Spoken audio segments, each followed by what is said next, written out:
Good morning. I'm Paul Ginsberg, and on behalf of the USC-Brookings Schaeffer Initiative for Health Policy, I want to welcome you to Brookings. Today's conference is on possible reforms to laws and regulations preventing physicians and other providers from referring patients to entities that they have a financial interest in, often referred to as STARK, from the author of the legislation, and laws and regulations that prevent providers from offering or receiving a kickback for care decisions that they make. These policies developed during an era of almost universal fee-for-service payment, and the restrictions appear to interfere in important ways with alternative payment approaches, and waivers are often granted. But we have a problematic situation when one approach to self-referral and kickbacks works for part of the healthcare system, and another part works for the other part of the system. In 2018, the administration sought stakeholder feedback on how the regulations implementing these laws might be modified to promote value-based, coordinated, and integrated care while still protecting taxpayers and beneficiaries from fraud. HHS Deputy Secretary Eric Hargan has worked with these issues and thought about them for many years. He will open the event with his keynote presentation. After the Deputy Secretary speaks, he will take questions from the audience. Note that the question should be limited to the STARK and anti-kickback issues that this event is about. After that, my colleague, Brookings Fellow Kristen Link-Young, will moderate a panel discussion on these issues with experts in healthcare payments and delivery system reform. I'm pleased to introduce to you and welcome to Brookings Eric D. Hargan, Deputy Secretary, U.S. Department of Health and Human Services. As Deputy Secretary, he is the Chief Operating Officer and is responsible for day-to-day operations and management of the department, in addition to leading policy and strategy development. He served in a number of senior positions at HHS during the George W. Bush administration. Mr. Secretary.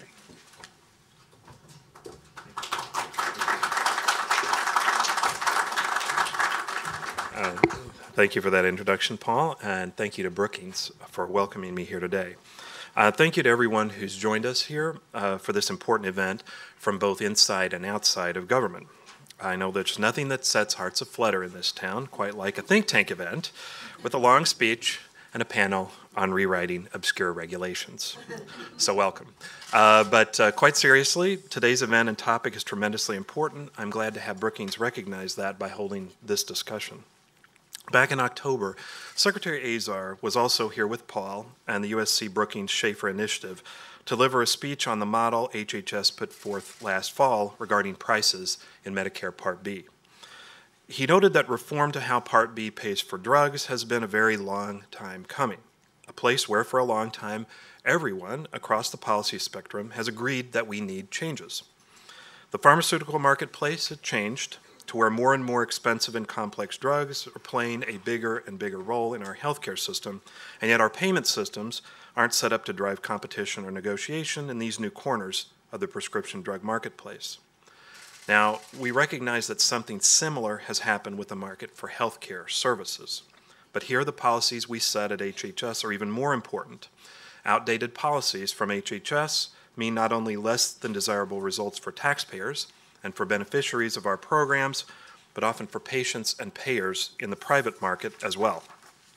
The role played in paying for services by our own policies at HHS is dominant, which means that where we aren't innovating, we hold things back. Just about all healthcare experts agree on where we want to go. We need to be moving our payment system from volume to value. I imagine that the health policy scholars at Brookings aren't even allowed to sit down at the lunch table unless they've already thought about volume to value that day. Sure, Paul enforces that. But it's important to recognize what this all means. Those of you up on the issues, especially the lawyers, know we're not going to move from volume of referrals to value of referrals. What we're considering is something that is much different from that. Really, under one way or another, this is the third administration to work towards the goal of value-based care, under whichever rubric they placed it under.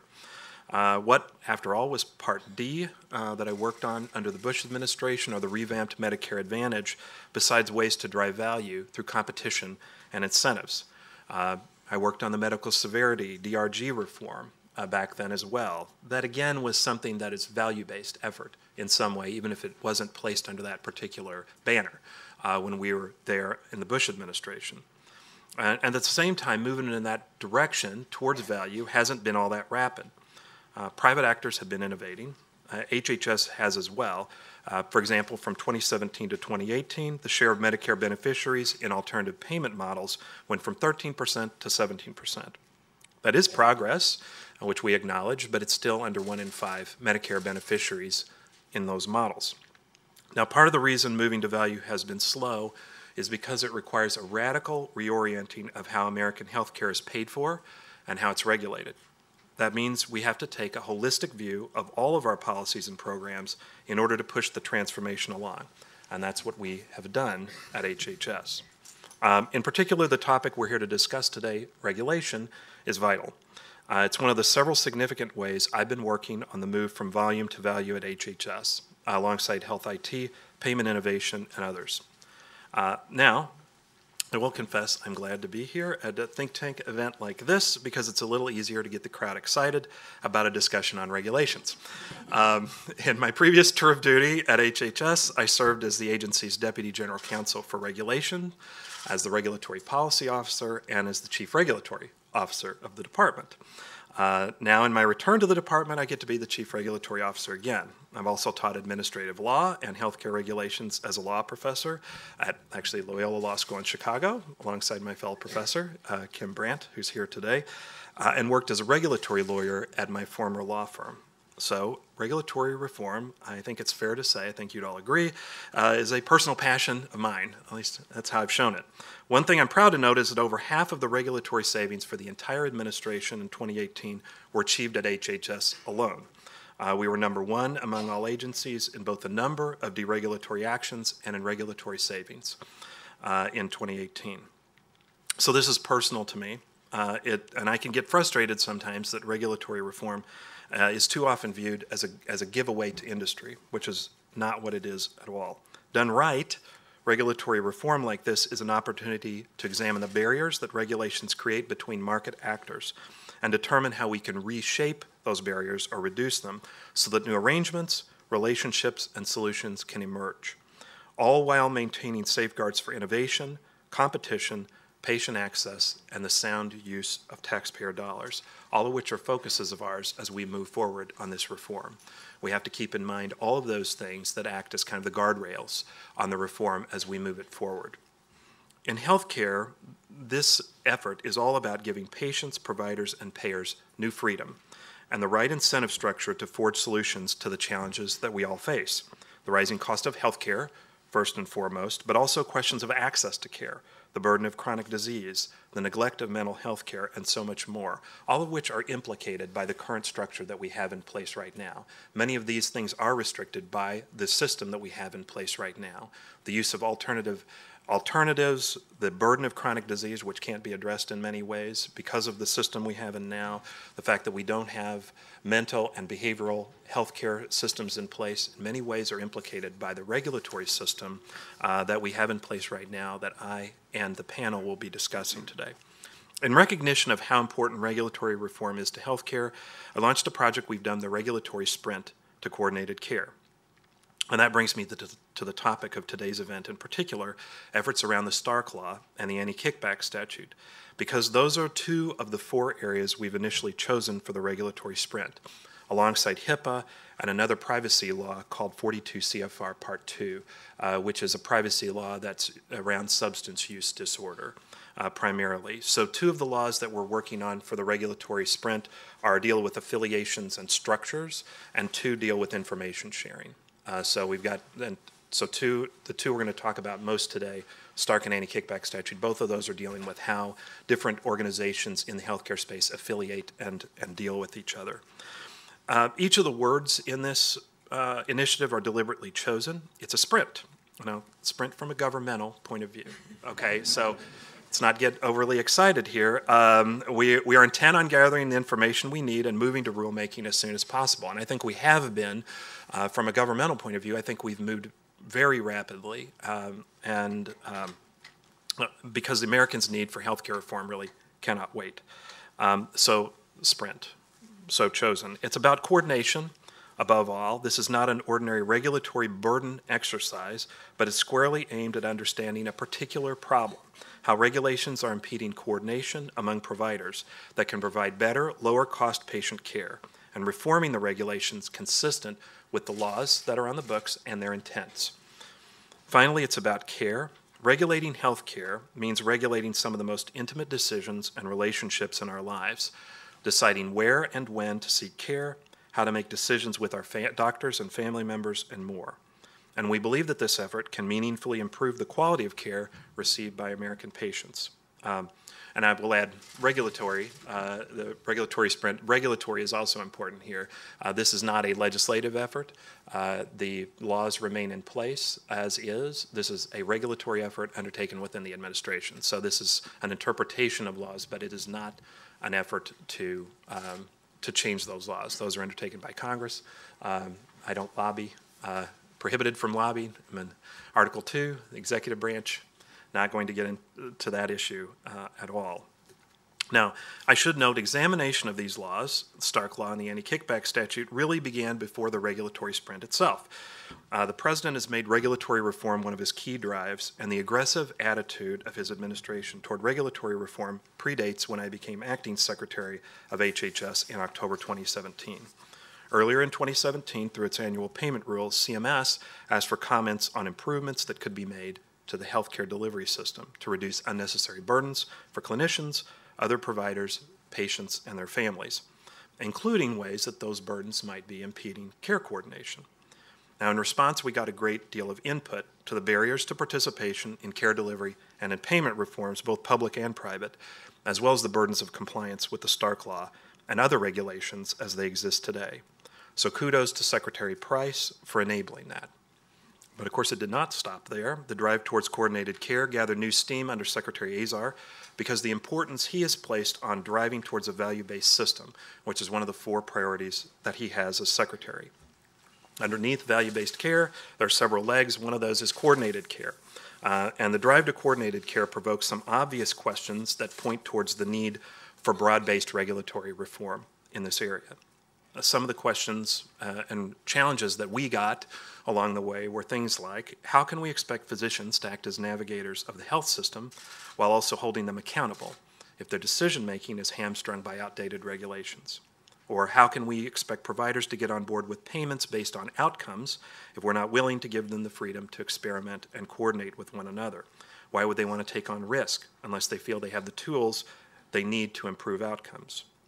How can we really make major steps in preventing and curing disease without also rethinking how regulations like these could impede patients and providers working together in creative arrangements where everyone is incentivized to keep people healthy and out of the highest cost settings? So the regulatory sprint is really at the heart of our value-based efforts. In fact, in the very first speeches Secretary Azar gave last year about how he views value-based care, just under a year ago, he identified barriers to coordinated care as one of his top priorities. Now, another way you can tell we're serious about the regulatory sprint is, of course, we have a Twitter hashtag. That's RS2CC. It's simple, it's brief, just like we'd like to make our regulations to the point. So now I want to discuss exactly why we think there's a need to consider the Stark Law and the Anti-Kickback statute.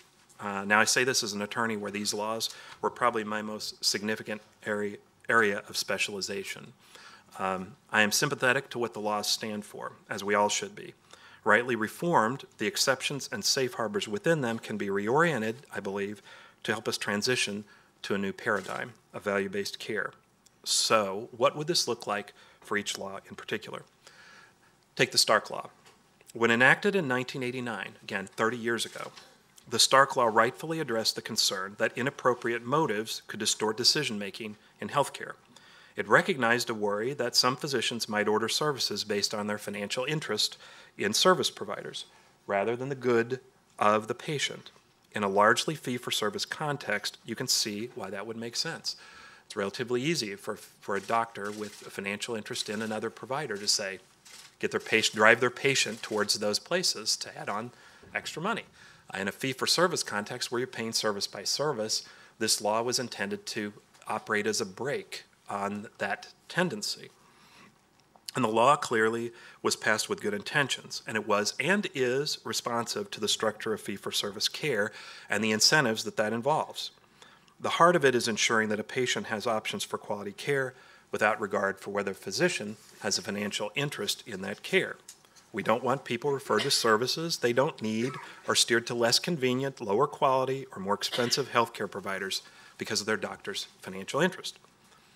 Now, of course, it's worth bearing in mind the larger context. Fee-for-service, the inpatient prospective payment system, was and is a reform that responded to poor incentives in the previous system, which reimbursed based on reasonable cost.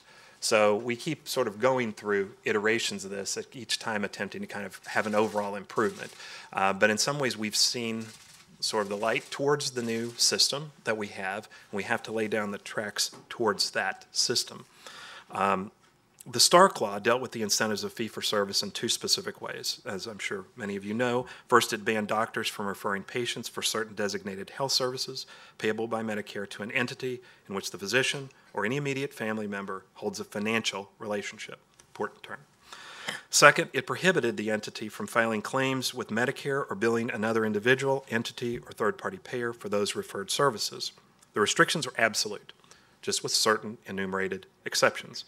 But the law grants HHS, importantly, the authority to carve out exceptions for financial relationships that do not pose a risk of program or patient abuse.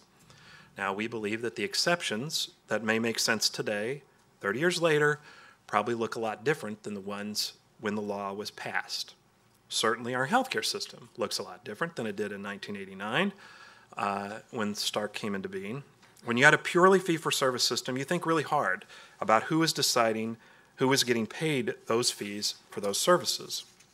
In a system where we're paying for value, where the provider ideally is taking on some risk for outcomes and cost overruns, we don't have nearly as much need to interfere with who's getting paid for which service.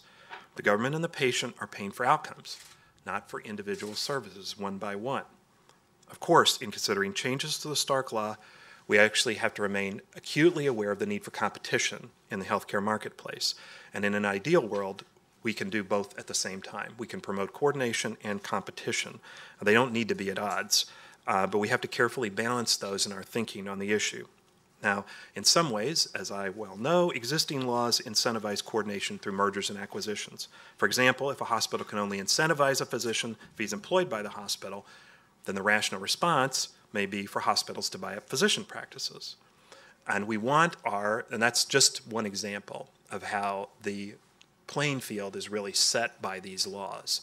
They incentivize certain ownership structures and willy-nilly. It's under the idea of preventing abuse, but it really does end up reshaping the landscape of American healthcare and who owns what and who has incentives to own what.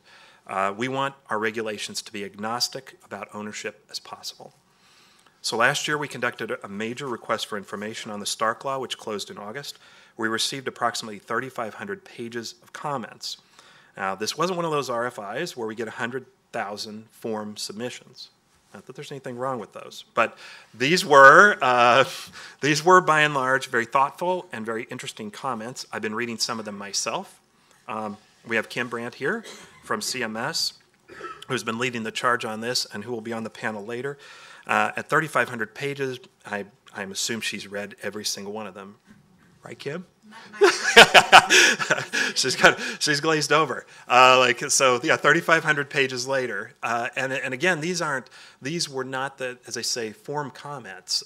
By and large, these were very thoughtful, intelligent comments that we got. So this is a very complicated process, to be honest. And we'll get to Don't worry, Vicki, we will get to the Inspector General's role in this. I'm starting with the Stark Law. But we got a lot of very thoughtful comments in this process, which was gratifying for having launched the RFIs, was to get the level of comments and the seriousness with which the kind of community took this process, which is great.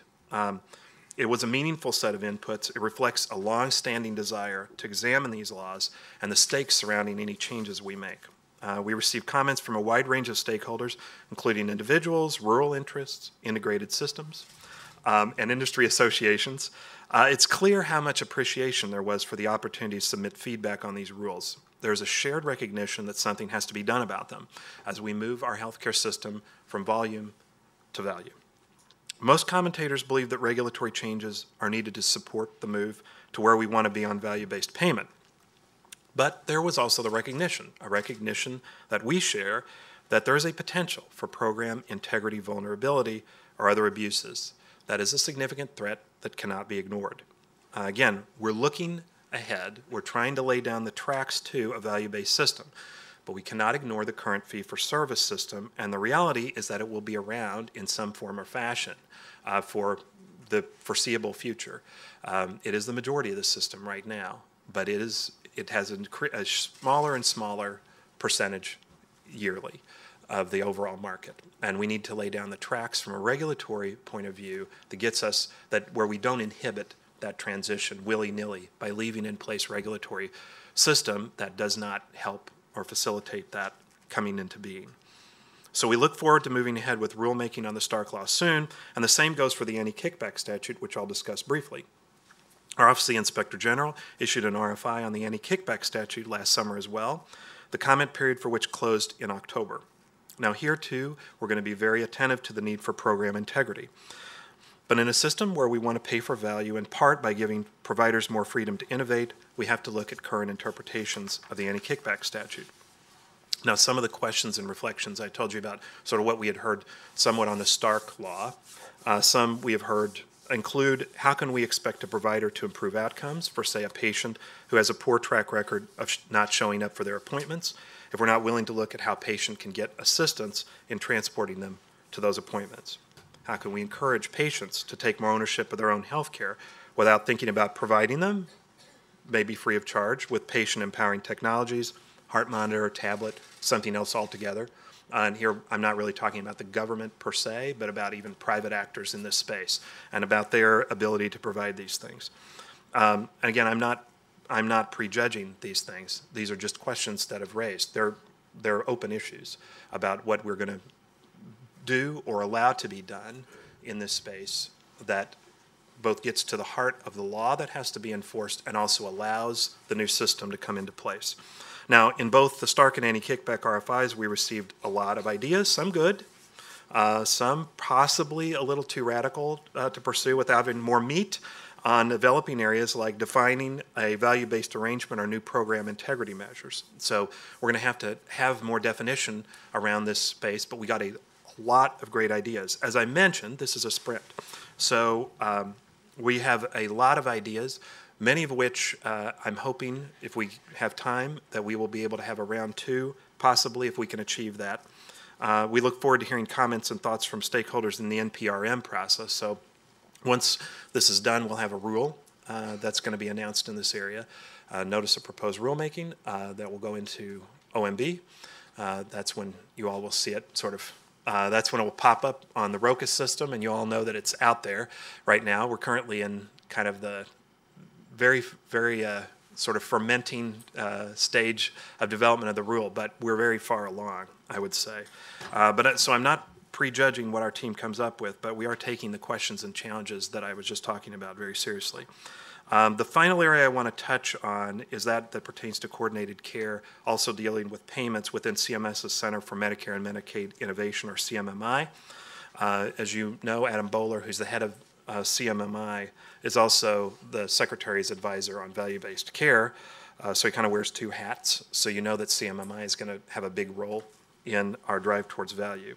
Now, in creating CMMI, Congress saw the need to give the Secretary authority to waive the Stark and Anti-Kickback rules. Waivers have already been put in place for use in the Medicare shared savings model as well as in CMMI models. in the Medicare Shared Savings Program, as well as CMMI models. Now, these coordinated care models are already proving successful in reducing costs, improving delivery of care, and we believe with the right kind of bold experimentation, we can start seeing even bigger savings and improvements. Now, we had a huge number of providers who have applied to participate in these programs and a lot of success. There's enthusiasm out there for real innovation in healthcare delivery systems. And so I want to end on a note of optimism. Looking at reforming particular regulations can sometimes feel like you're thinking pretty small. It's complex, it's often unsung and unglamorous work. But consider some of the roles that, say, incremental innovation plays in any system. The internal combustion engine hasn't changed in many fundamental ways, but over time, changes add up. I personally don't want an engine in my car from 1985, much less 1925. That system is pretty much the same fundamentally as it was 30, 40, 50, 80 years ago, but certainly they're not the same under the hood as they were before. Sometimes we have to think in these ways. We have to think about all of the areas that we're looking at. From the outside, it seems small, but when we think, when we get through this work, we know we will have had reform. We no longer hold back innovation in our healthcare system, and then we can dream big. We all dream of a world where American healthcare is incredibly high quality, but competitive, affordable, accessible, and patient-friendly. And we can all agree, I think, that we don't live in that world today.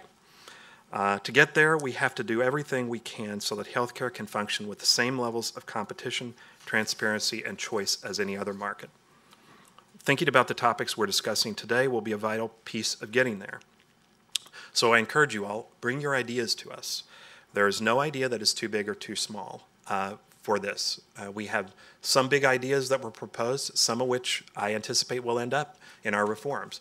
And there are an awful lot of small ideas that we got, which are very worthy, and which, as I say, in the accumulation of them, are going to result in big reforms and big changes. So we're looking at both of these things, not just trumpets blaring, here's a large reform, which we may well have. But also there's a variety of other small things. I just want to level set for what this is exactly in the endeavor that we're undertaking here. It is a sprint. It is something that is going to focus on what we think are real achievable goals that we can get in place really this year. And the earlier the better in this year, given that we have to coordinate across departments and across the entire administration on this once we get the rule done and out. And of course, there will be another shot at commenting on the proposals when we eventually do put them forth, and so please weigh in on them as well. We want to hear what we're doing right as well as what we're doing wrong in this endeavor. So I think we can take significant strides bringing our HHS programs and rules into the 21st century and deliver Americans the kind of affordable, high-quality 21st care they deserve too. So thank you very much for having me here today. And now I have time for a few questions on the regulatory sprint, if you have any.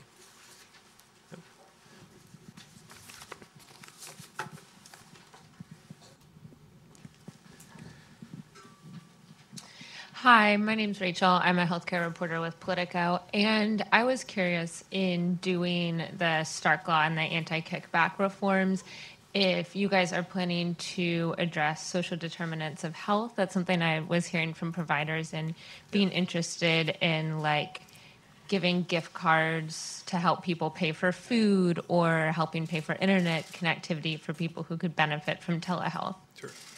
So with regard to any specific issues, like any of the particular issues like gift cards or those, can't kind of talk about those. We're in policy formulation like right now and rule formulation right now. The question of social determinants of health is a much broader issue. It is a very wide net. So there's many different ways you can look at it. The phrase can mean anything from sort of healthy communities and social structures to the sort of no wrong door approach that you often see.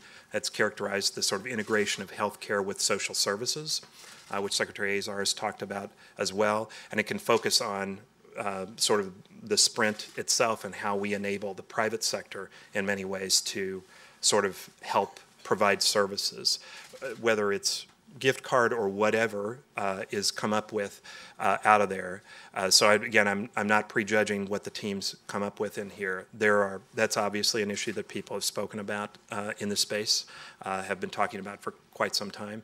But I think we got a lot of proposals in. They're in the sort of pretty final stages within the department, I think, and the agencies of kind of getting a rule together that's going to address both of these things. A complication of which is the fact that we're endeavoring to make sure that the Inspector General's office and CMS are coordinated on the drive for coordinated care, which takes its own level of meta coordination between the agencies so that they get there.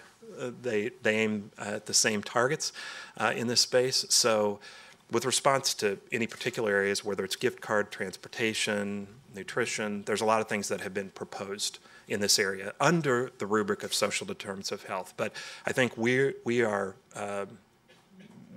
undertaking a lot of efforts to kind of understand that area and have meetings on the social determinants, but it can be a pretty broad area depending on who you talk to in that field. It's everything from community structures and family structures to, as you're pointing out, things like the integration of social services to particular issues like gift card, which are, then there's the Sprint and then there's gift card. So there's a lot of things packed into that. But we're not going to prejudge anything that the teams come up with on a particular case like that. Yep.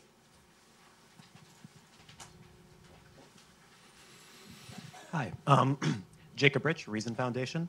So HR 6 had language that suggested substance use disorder diagnoses would be voluntarily shared with patient consent. So how will your regulatory reform affect that? Well, Stark and Anti-Kickback is going to be separate from what we do on 42 CFR Part 2. So that's what I think you're pointing to there is the privacy issues dealing with substance use disorder and kind of how that is. That's obviously an open issue. That's why that's part of the Sprint, is because we've had an awful lot we've been hearing an awful lot of problems from people in this space about balancing privacy concerns and also care in that area, where we have a lot of areas where you have literally dozens of releases being gone back and forth between care providers in a particular community, the legal issues, and really the time constraints that it places on people who are trying to get access to care is a real issue.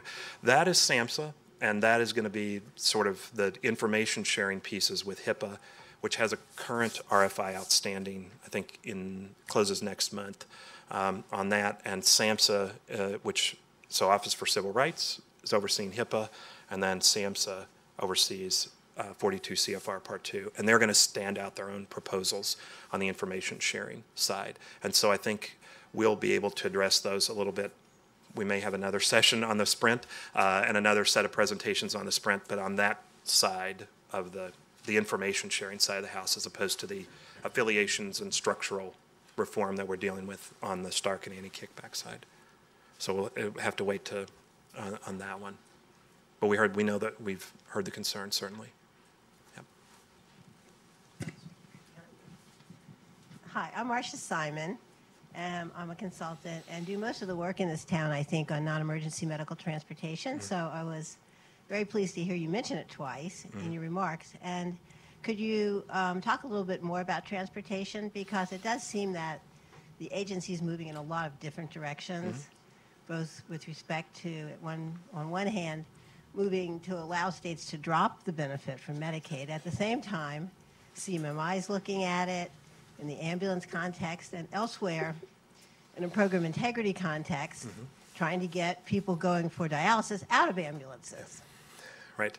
So transportation is obviously a live issue in this area that covers a lot of different areas. I mean, we're going to try to make sure we thread the needle so we don't have conflict between the different initiatives that we're moving forward in the same area. Again, there's a certain underlying desire, as you've seen. The administrator at CMS has talked a lot about state flexibilities paired with accountability. That's kind of one of the themes underlying a lot of the reforms that she and the Medicaid team at CMCS is undertaking at that agency. So they're trying to allow there being a lot more flexibility. That's obviously, and it goes in a different way than private actors offering transportation.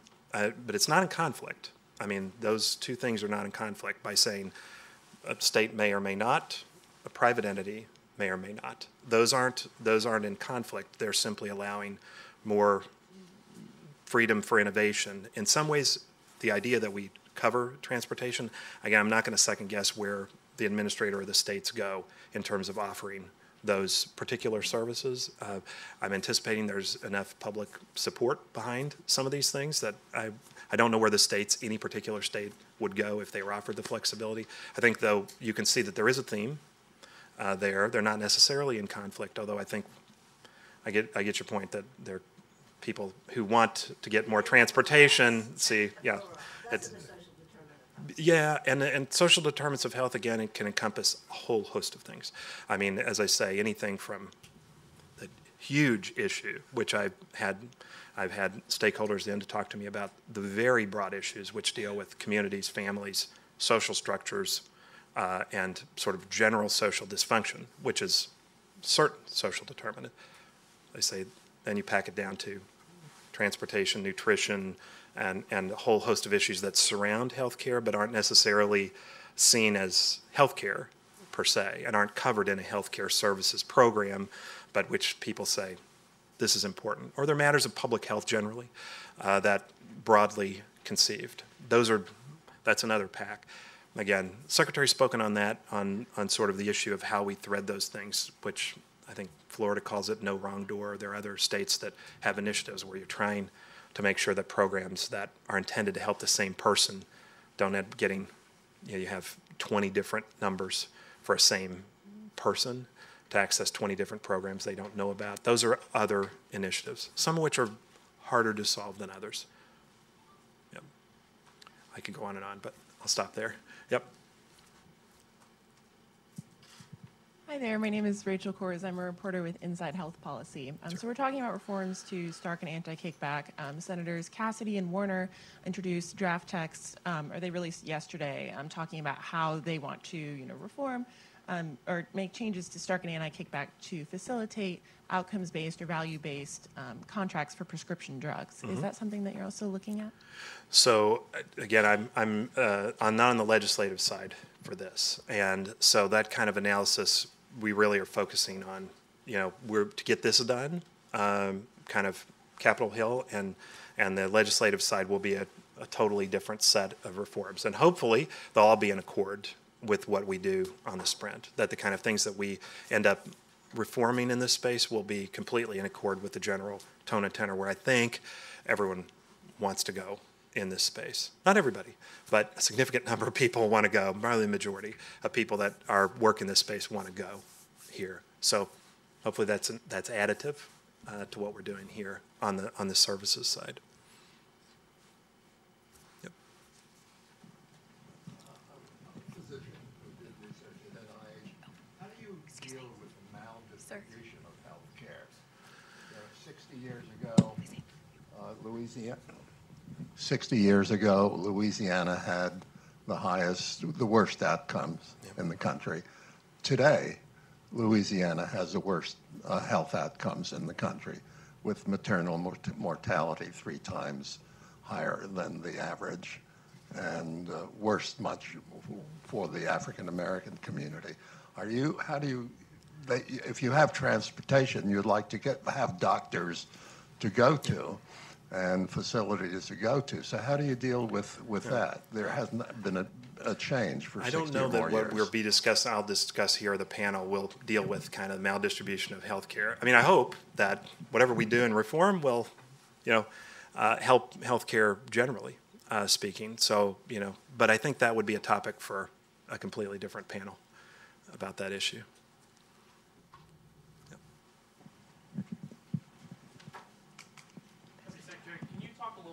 You mentioned thank you.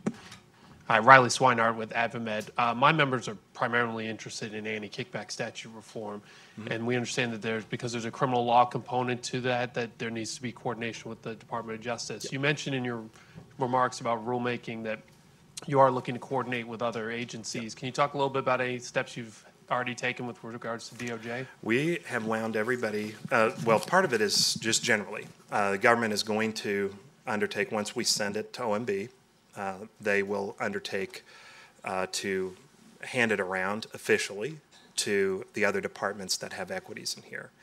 Pretty obvious DOJ has equities in something here as an enforcement agency. However, we also have an internal enforcement agency, the Inspector General, who is actually looking and helping formulate, drafting these sections. So I know that DOJ and the IG have close relationships, and I believe that they've been talking to each other, not like, here's a draft, make comments yet, but the idea of like an overall formulation, I think we've been coordinated just internally and also to some extent externally, although there's a lot of work to be done here, and a lot of it I think requires the people involved to be sitting down and working through it. But there has been some coordination done, but there will be official coordination done at the end of this. So when OMB gets it, they farm it out to everybody who has equities. I'm going to say probably DOJ is probably the largest player for this particular project that's outside HHS. So we'll hear from them. I can pretty much guarantee that for sure. Okay, I think maybe done here, but thank you all. Thanks for the good questions, and wish us luck. Thank you.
Great. Okay. Good morning, everybody. I am Kristen Link-Young. I'm a fellow here at the USC-Brookings Schaeffer Initiative for Health Policy, and I am delighted to introduce our panelists this morning.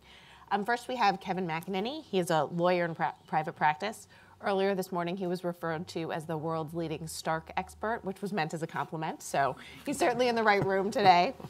He previously served as the chief of the industry guidance branch at the Office of the Inspector General, where he focused on industry guidance on Stark and the anti-kickback statute, and we're delighted to have him with us here today. Kim Brandt is the Principal Deputy Administrator for Operations at CMS. She focuses there on operation and management of CMS programs and implementation of strategic priorities and cross-cutting initiatives. Previously, she was the Chief Oversight Counsel at the Senate Finance Committee and the Director of Medicare Program Integrity at the Medicare Program Integrity Group within CMS. Dr. Bobby Gestout joins us this morning. She's the Vice President of the Mayo Clinic. She's the physician leader for Mayo's community practice in the Midwest, which includes Iowa, Minnesota, and Wisconsin. Earlier, she was dismissing all the fuss about the negative 30-degree temperatures up in her homeland, so we know she's a real warrior. Better you than me. She's trained as an OBGYN and a former head of the OBGYN department at Mayo. And finally, Tim Groniger serves as the president of Caravan Health. Previously, he was the chief of staff and director of delivery system reform at CMS, where he worked on a variety of issues, including the creation of new payment models and other issues that we've been talking about today. So with that, we'll go ahead and dive in. Panelists will each deliver remarks, and then we will have some time for questions. So Kevin is going to kick us off with a little bit of an overview of these laws and some of the legal foundation that we've been talking about today. So as a lawyer, my job is to be boring. So I will start just so we have it clear.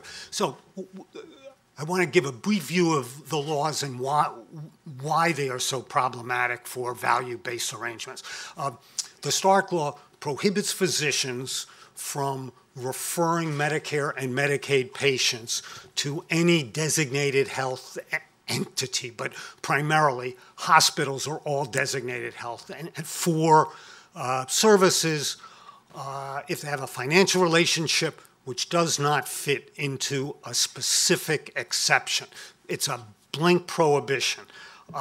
It was originally, its intent was to prohibit financial relationships that incentivize physicians to refer to particular entities.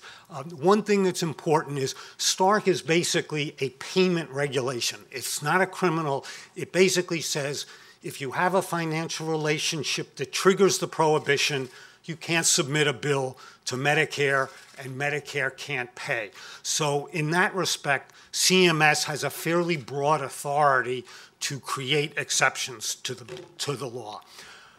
The second thing is virtually all the exceptions for compensation arrangements, and that's really what we're focusing on here, have two major components. One is that the payment to the physician be fair market value for the services performed, and second, that the payment not be determined in a manner that takes into account the volume or the value of the referrals.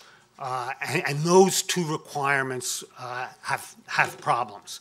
So the problem with the value-based payments and Stark is virtually all value-based payment methodologies depend on creating networks of providers across the care spectrum who are committed to high-quality, cost-effective care. And to get that, you try to keep those referrals within those networks, within people that are guaranteed. Well, I mean, that's a problem because you're obviously directing referrals. The second thing is that even things like payments for reducing unnecessary care or duplicative care potentially trigger the prohibition on the value on payments taking into account the value of referrals. Why? Because a service that is less expensive to deliver by eliminating unnecessary care is lower cost, but it's also therefore higher profit. So it's a more valuable referral. And so therefore, even paying for reducing unnecessary costs may trigger this. Then the fair market value. Unfortunately, a lot of the court cases and the interpretations of what's the fair market value of the physician's service looks to sort of the time the physician spent in using a typical thing, that it's very hard to ascertain and prove the fair market value of a physician's service, his contribution to a greater team effort to reduce care, that his piece may not directly reflect in a particular patient or a particular care. Another problem is any investment in the system. So to create these things, you have a very high IT to coordinate the care. You have a very high, you want care coordinators. You have these investments in the system, in the infrastructure. Physicians don't want to pay for that. I mean, they don't have the money, especially on something that is unproven.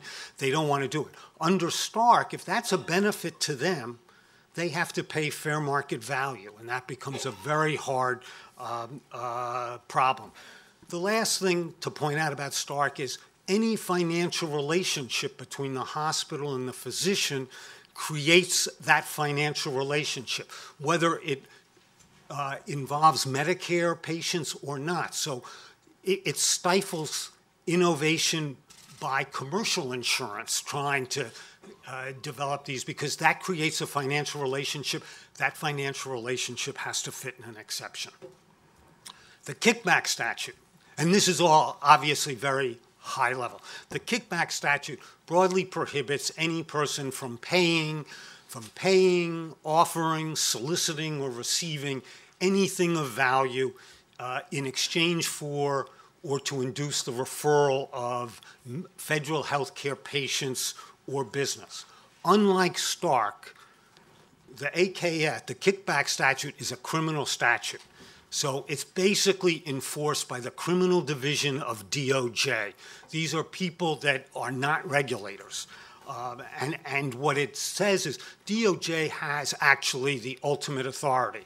Having written safe harbors on the HHS side, I can tell you, yes, we can do them, but ultimately the Justice Department is the 500-pound gorilla, and they have a lot to say. The second thing is criminal prosecutors are risk averse.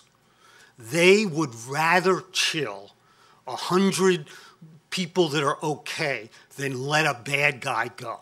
And that's just, and you can't blame them, because the people they see, the actors they see, are typically pretty bad guys. So they have this world view that these people are all out to rip us off. And it may be skewed, but that's what you have to deal with.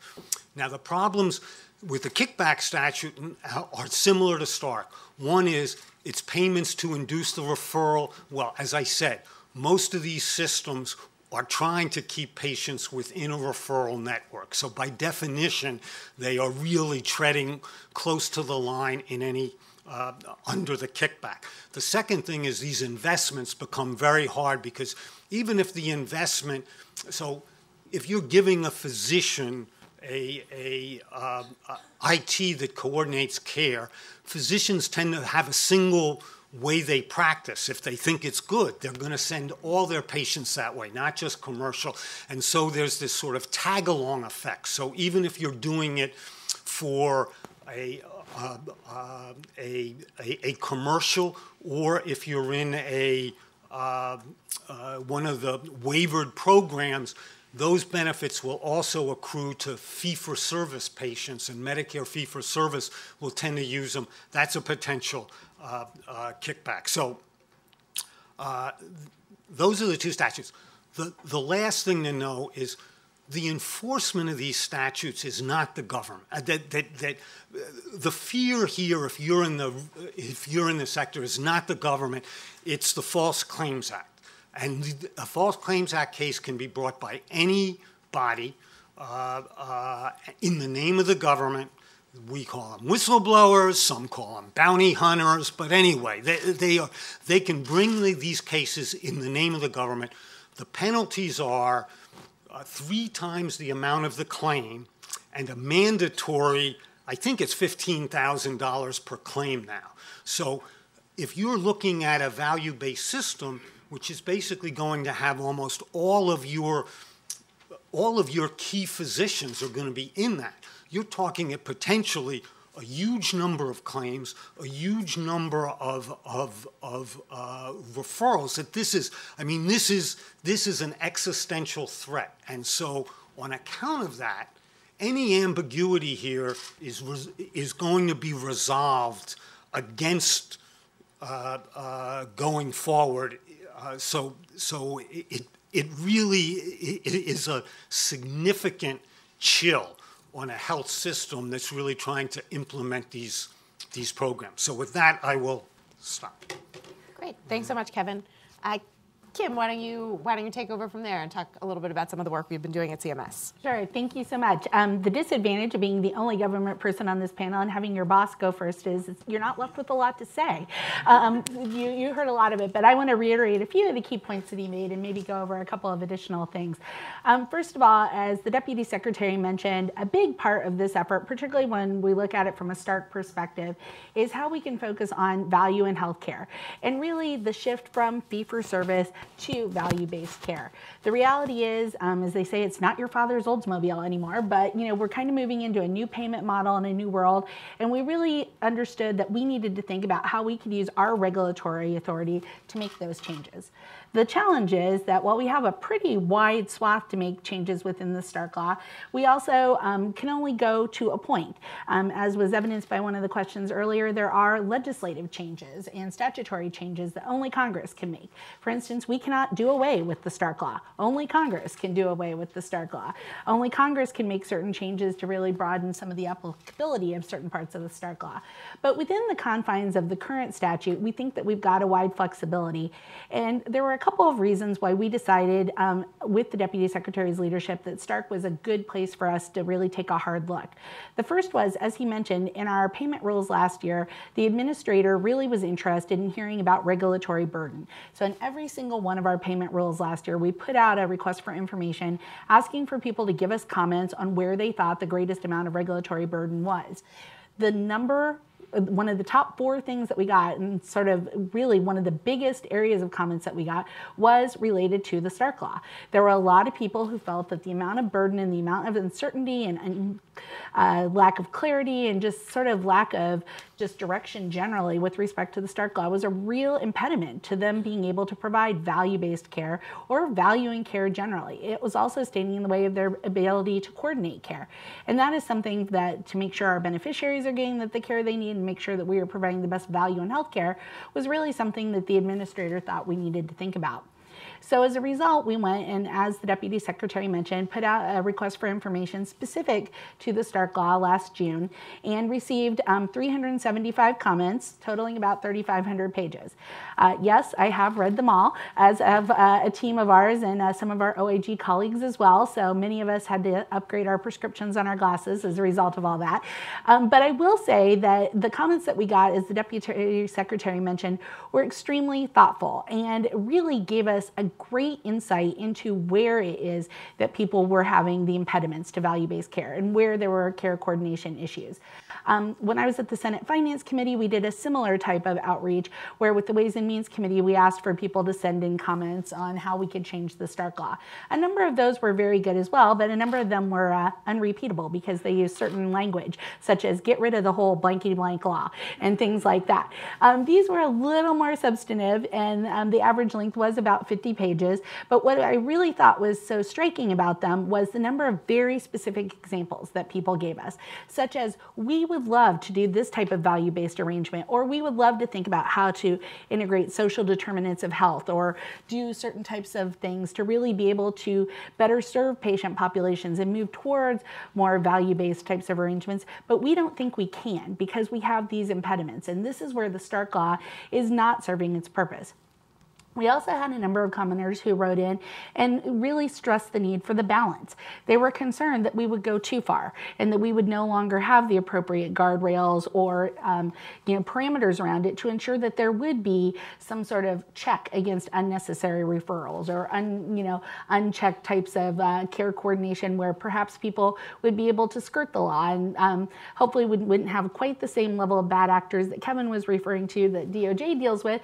But it is the sort of thing where if you give people an inch, sometimes they'll take a mile. So we really needed to think about, and the commenters told us, really try and make sure that you're hitting that balance between how it is that you can be more flexible and think more innovatively as you move towards the value-based care and care coordination, but at the same time, make sure you're still keeping those safeguards because we think those are really important to make sure that people aren't going to go forth and just take unnecessary advantage of this. So I think when it came down to it, we really ended up with about 6 buckets that really are where hopefully as the NPRM comes out later this year, you'll be able to see the types of things that we've been really trying to focus on. The first area that we heard a lot about, as I mentioned, was on the alternative payment models and care coordination. People asking for, should there be specific exceptions? What type of exceptions? How would those exceptions work? How do those work with existing exceptions? No, exceptions are a popular theme here. There was a lot of discussion about how that all plays out and sort of what should stay and what should go and how we should think about that in a new world order. One of the things that came up, which was something that we hadn't really thought of, and the OAG heard quite a bit about this in their anti-kickback solicitation as well, was in the area of being able to donate cybersecurity technology. To be honest, it wasn't really something we had thought a lot about at CMS. Obviously, cybersecurity is a big issue for everybody right now. Nobody wants a data breach. Nobody wants that to happen. But we hadn't really thought about how that works in systems where a hospital system asks a physician office to put a certain type of cybersecurity software in place? Are they allowed to give that to them or not? How does that work? We also had a lot of questions about that with electronic health records and that kind of technology, particularly in coordinated care types of settings. So those were really good comments because they were things that I think conceptually we knew were potential issues, but we hadn't really thought about the practical impact of those, and it was really good for us to hear about those. I would say the number one thing that we heard, and this was not a surprise to me because Kevin pretty much calls me on this every week, is clarity. They really, the commenters were very clear that they wanted clarity in the definitions. Commercial reasonableness, fair market value, volume over value, those types of definitions have consistently been less than clear and have been things that have really caused a lot of constructive debate in the industry and have been things that people have felt that without clarity in those definitions has really held them back from being able to know where the line is and then puts them at great risk for those enforcement actions that Kevin was talking about with the Department of Justice. The last two things were sort of, again, sort of making sure that any new exceptions that we got in would not exacerbate the ability to basically have overutilization or other types of harms to the program. So again, we wanted to have that balance. And then finally, we just got a lot of feedback on technical types of issues. Signatures, when signature requirements should be in place, what type of compensation is okay to be able to do in cash versus in kind. Things that ultimately impact a lot of rural facilities in particular. They were very concerned that they were getting caught in kind of a gotcha game just by trying to do business, and they didn't really have Stark experts on staff to be able to tell them, is it okay if we provide pizza to our attending doc who got caught because it's minus 60 outside and he couldn't get home? So those are the types of things that we looked at. Just real quick to finish up because I'm over time, but I really wanted to stress in finality that one of the things that we have been doing, and I think that you'll hopefully see the outcome of when both our NPRM and the anti-kickback NPRM from OIG come out, is that we have been coordinating extremely closely with the Inspector General's office.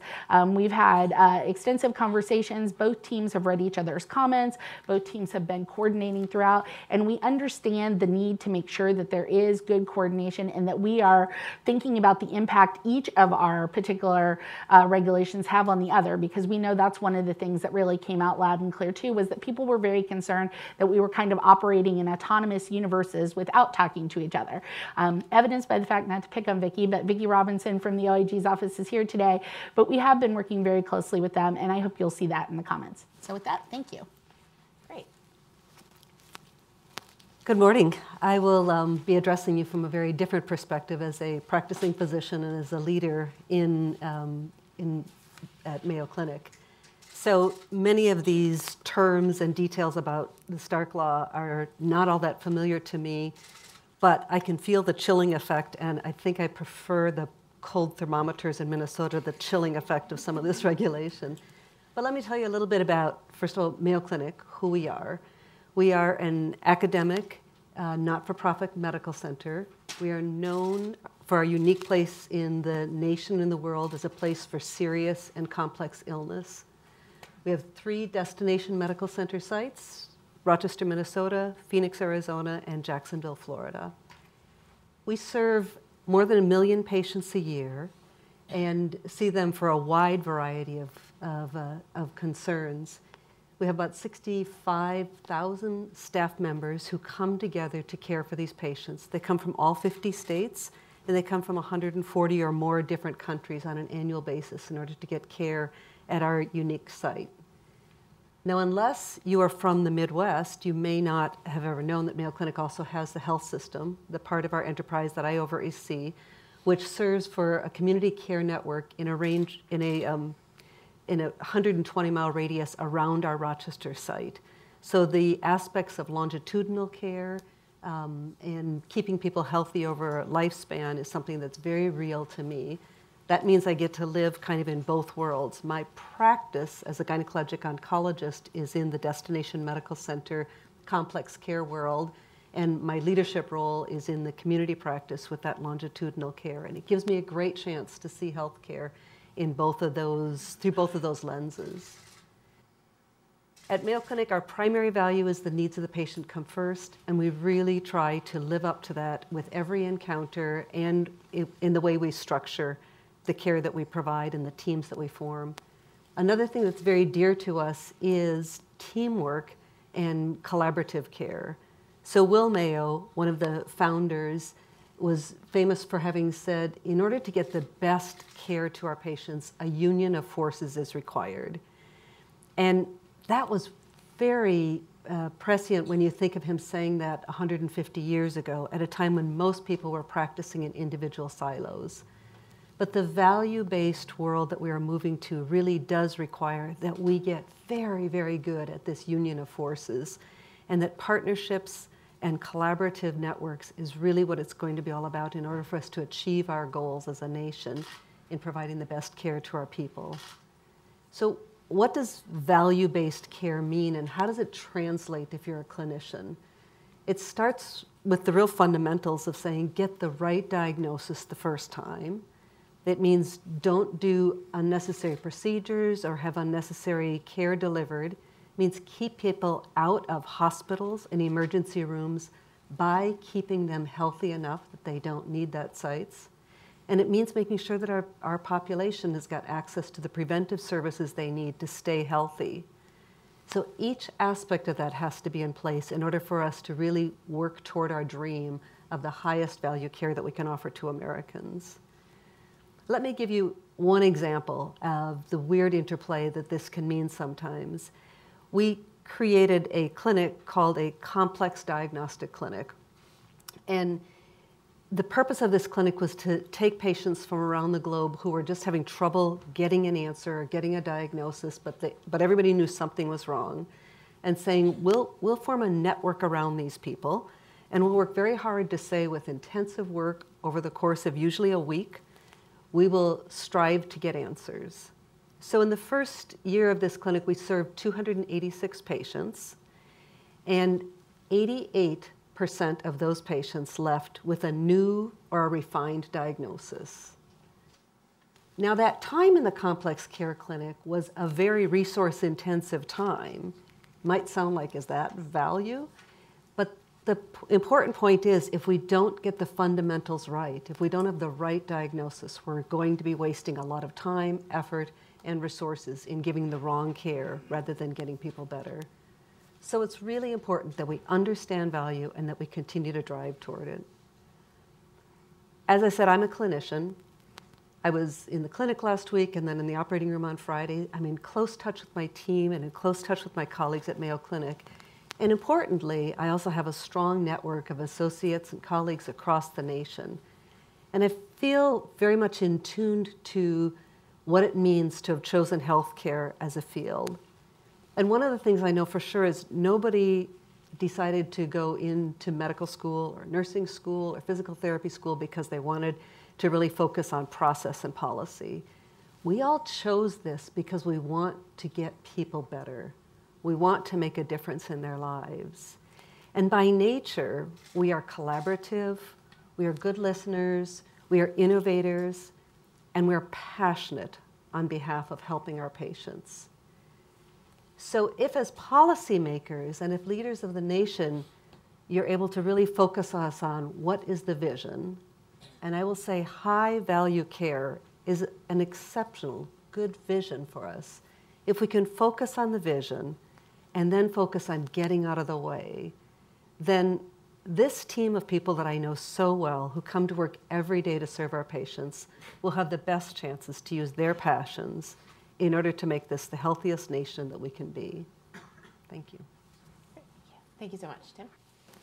Thank you, and I'm really happy to be here on this panel. I appreciated the remarks from Secretary Hargan earlier, and I want to start. I'm going to make some comments, two main buckets, drawing on my time at CMS, how to think about some of the policy issues at play here. And I now work at a company called Caravan Health. We support 225 health systems, serving about 1 million Medicare beneficiaries working in ACOs across the country. So I'm going to provide some anecdotes from how these issues come up when I talk to hospitals and physician leaders sort of on a ground day-to-day level.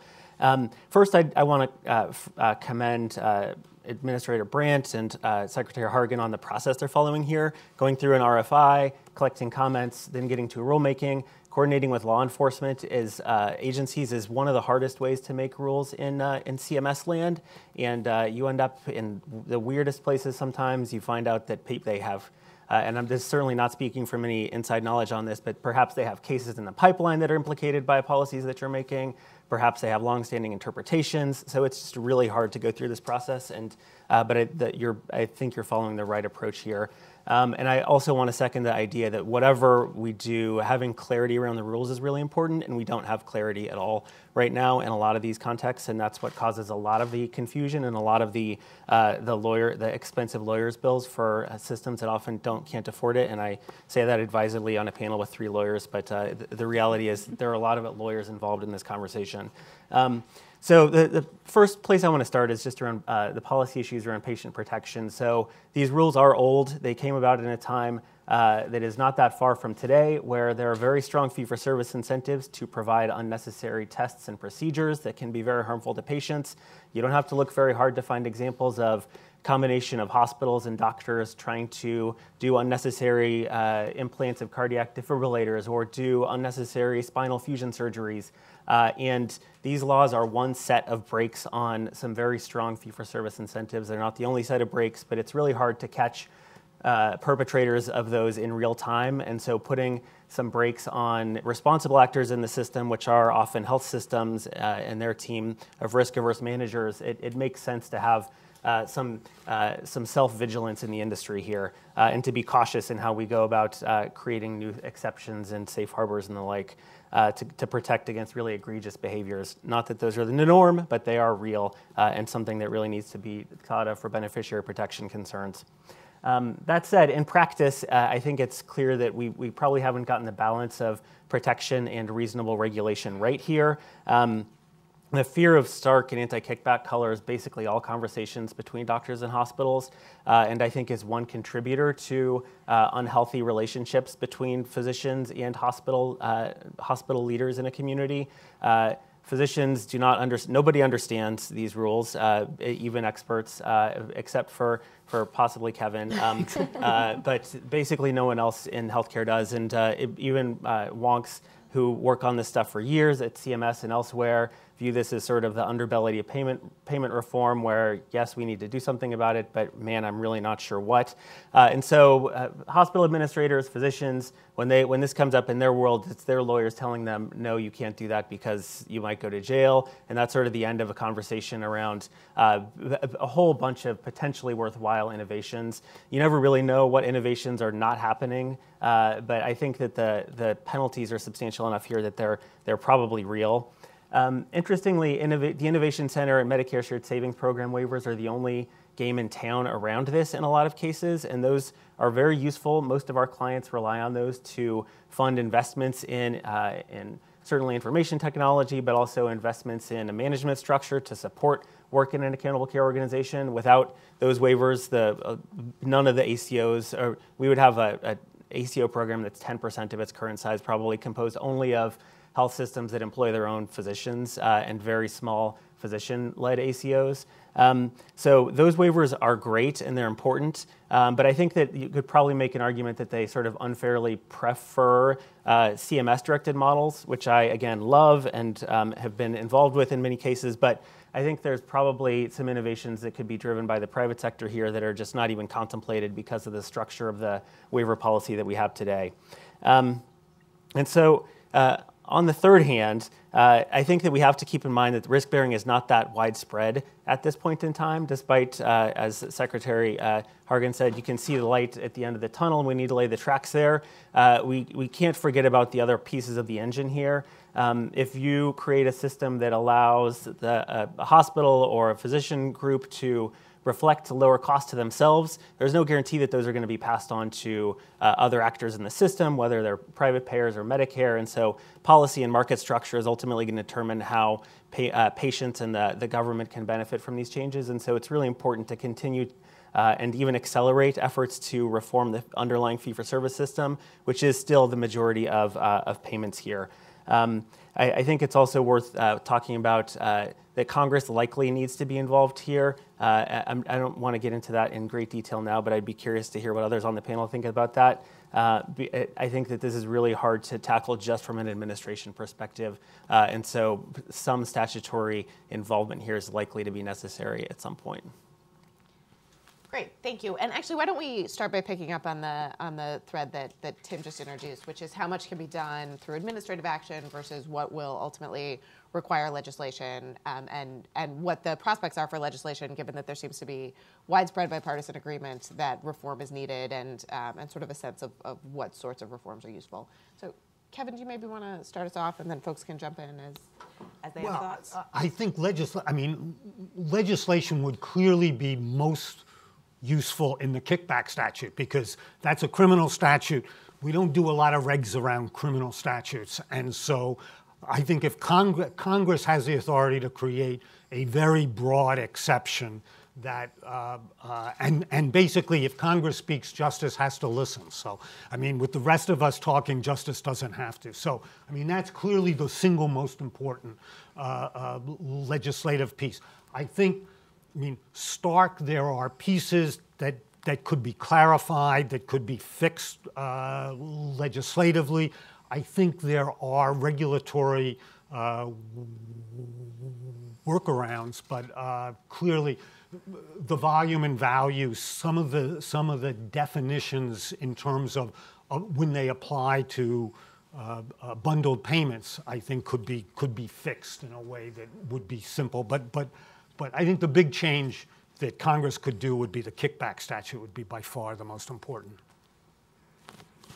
I'll jump in. I think I won't speak to anti-kickback because that's outside of CMS's purview, but with respect to Stark, we believe that we've got a fair amount of flexibility within the confines of the current statute, but obviously it's always helpful if Congress takes legislative action. So if, for instance, we would do proposed rulemaking or even final rulemaking which had clear definitions in it that Congress would then want to codify into statute or things like that, it's always helpful, because if you've got something in statute, it's a little more permanent than it is with regulation. The flip side of that is regulatorily, we can always make tweaks and changes, where it's much harder to do that with statute. As to what the prospects are on that, I think there has been a little bit of interest, as evidenced by the question earlier, in starting to introduce some legislation related to this. There was legislation the last couple of Congresses around particularly technical violations of the Stark law and how to handle those. I expect to see something like that back again this year, so we'll just see. But our goal is to work very closely to make sure whatever we do does not, sort of go at odds with whatever Congress would intend to do. Great. All right, I'm going to ask one more question and then we will open it up to the audience. But I heard a lot about sort of two different themes from you all and from the Deputy Secretary. The first is the need for clarity, that there are enormous penalties here. Stakeholders need clear, bright line rules about how they should be behaving. There was also a lot of talk about innovation. We have a set of laws that was written in one environment. We are now in a different environment, and there's sort of a need for updating and for allowing continued innovation in this space. Do you see a tension between those values, between providing clarity and certainty about what we are doing now, but also not stifling additional innovation and putting us back where we are today, with rules that don't work for the existing models 5, 10, 15 years in the future? And if there is a tension, how do you think it can be resolved?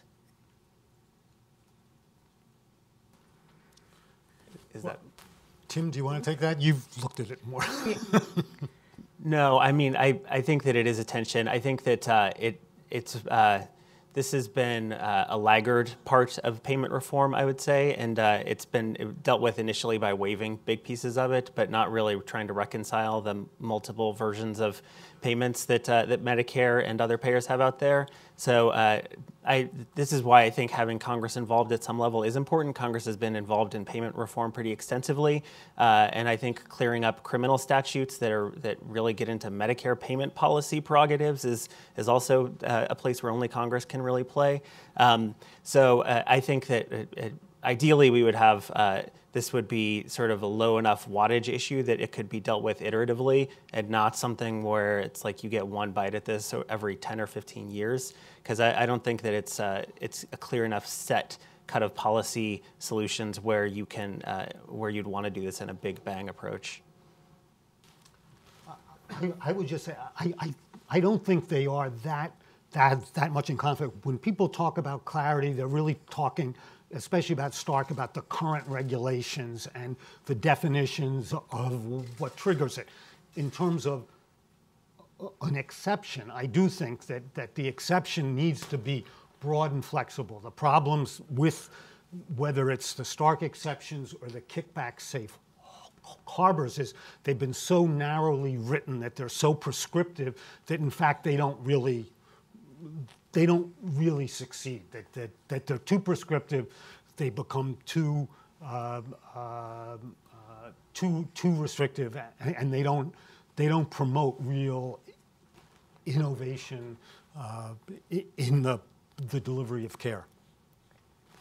Questions from the audience? Right over here. Hi, well, first I'd like to thank you all for your perspectives, and obviously thanks to Brookings for hosting this event. Maybe just sort of following on that last part of the conversation, it seems like we're talking about a range of different Stark and anti-kickback problems, and in terms of maybe what new legislation could do, is it maybe more beneficial to separate out some of the issues relating to kickback and program integrity that might be made more straightforward, like medical products and how they might be used in kind of unique value-based arrangements, versus some of these other areas that still seem to be kind of very undefined, like when we talk about integrating social determinants of health. So kind of thoughts from the panelists about if separate safe harbors or exceptions would be better, or if it would be maybe more expedient to roll it all up into one. Me? I don't. I think yes, there are clearly some specifics in terms of value-based payments between device manufacturers and pharma that can fit into the existing. I mean, there are existing discount exceptions and safe harbors that could be fixed. But in terms of these value-based arrangements among providers, I think a broad, flexible regulation is an easier way to go. I think, as Kim just pointed out, regulations allow some flexibility. I think they should go as far as they think they can go, and then they can dial it back. I frankly think the risk to Medicare and Medicaid now is greater from the increasing costs than it is from so-called abusers at overutilization. I think that, in fact, there's a lot more money to be saved by promoting value-based arrangements than is at risk really from doctors overutilizing, doing bad things. I mean, not that we shouldn't go after them, but I think the greater risk is not trying to get system reform. And I think that that's what we're really trying to go at, and why we're working so closely with the OIG to make sure that as we look at these exceptions, that we're sort of coordinating with each other to make sure that they, will allow the greatest flexibility. Because again, from a programmatic perspective, we want to promote that value. As you heard, that's one of the Secretary's top 4 goals. That's certainly a key goal of the administrator, and we want to promote that value. And so if we have things like the Stark Law, which are stopping people from going to those models, as Tim was pointing out, and as some of the other panelists have mentioned, I think that's something that we really are trying to take into account as we look at how we update the Stark Law.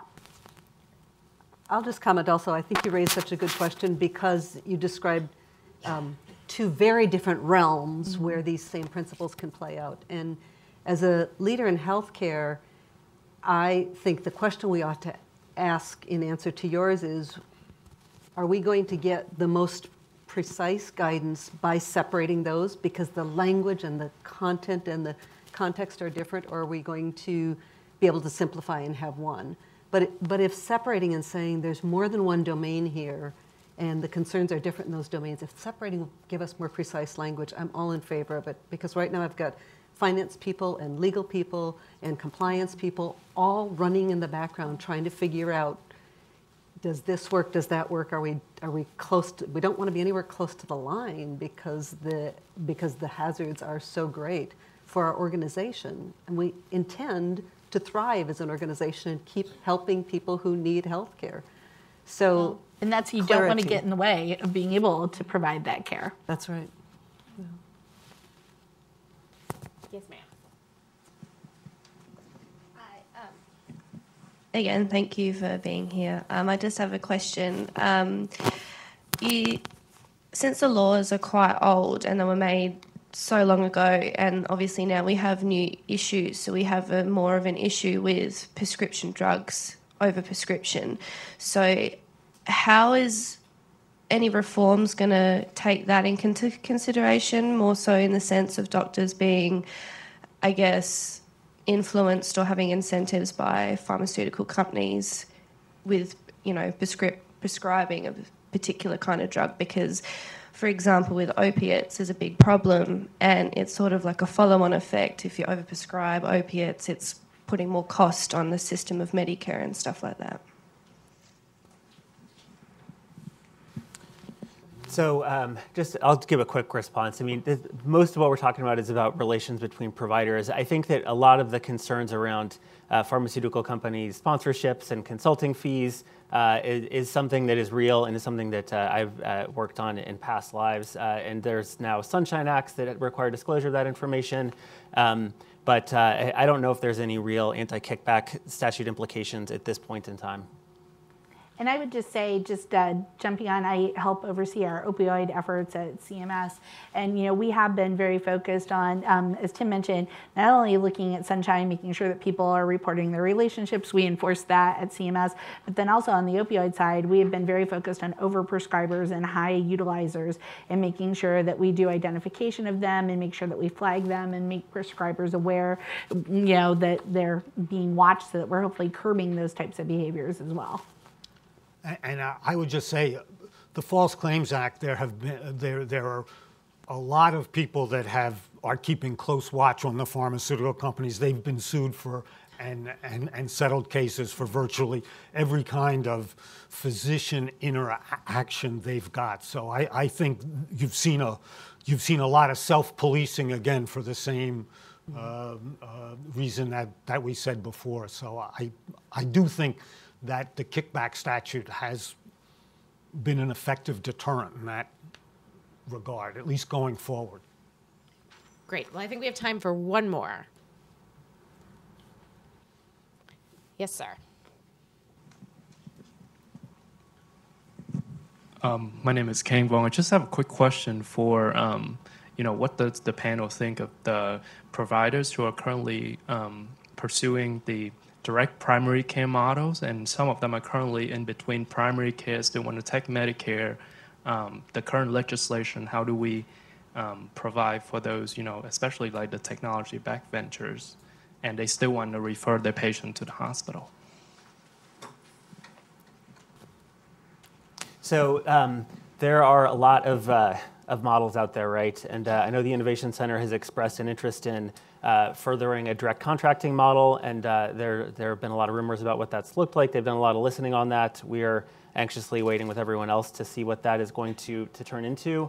And direct primary care specifically has been an innovation in a number of pockets around the country. And I haven't heard of any legislation that's moving on it anytime soon. We view it as closely related to ACO work from our perspective at Caravan. But I don't know if, Kim, you wanted to say anything about Innovation Center work here? No, I would just echo what Tim said in that it is something, we have a number of models that are under development at CMMI. We've been talking about a lot of ones that would involve primary care. We've done some requests for information and got a lot of good feedback. And so I think we're constantly trying to figure out how we can make them as efficient as possible. I'm not aware of anything legislatively moving on that either, but stay tuned because we're constantly issuing new models and constantly having new things coming out at CMS. Great, thank you so much. Well, please join me in thanking our panelists this morning.